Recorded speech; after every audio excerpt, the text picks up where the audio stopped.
నాకెంతో భాగ్యంబు పెరిగేను మరియ దేహ బలమందు పెరిగేను జ్ఞానమందు మరియ దేహ బలమందు పరమేశుని దయయందు మరులాకుని కాలమందు పరమేశుని దయయందు మరులాకుని కాలమందు ఎంతో భాగ్యంబు శ్రీయేసు దొరికెను మనకెంతో భాగ్యము.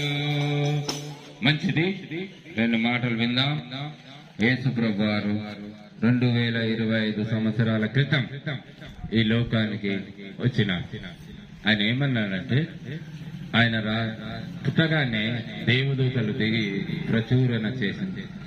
సర్వోన్నతమైన స్థలములలో దేవునికి మహిమయు, భూమి మీద తనకిష్టులైన వారికి సమాధానము కలుగునుగాక అన్నారు. అయితే ఎవరైతే యేసు ప్రభువును స్వీకరిస్తారో వారికి సమాధానము దేవుడు అనుగ్రహిస్తాడంట. అటువంటి సమాధానమైన సువార్త మీ మధ్యలో తీసుకురావడం మాకెంతో సంతోషం. ఆయన ఏమన్నాడంటే, మీరు వెళ్ళి సర్వలోకములకు సువార్త ప్రకటించుడి అన్నాడు. సువార్త అంటే మంచి మాటలు.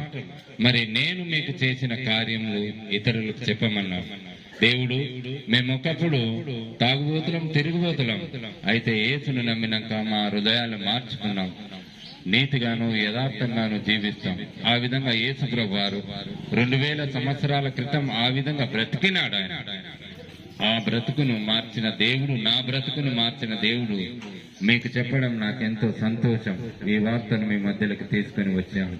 అందుని బట్టి ప్రియమైన గ్రామస్తులారా, మరి యేసు ప్రభు వారు ఈ లోకానికి వచ్చి 2025 సంవత్సరాలైందని తెలుపుటకు మేమెంతగానో సంతోషపడి ఈ వార్తను మోసుకొని వచ్చాం.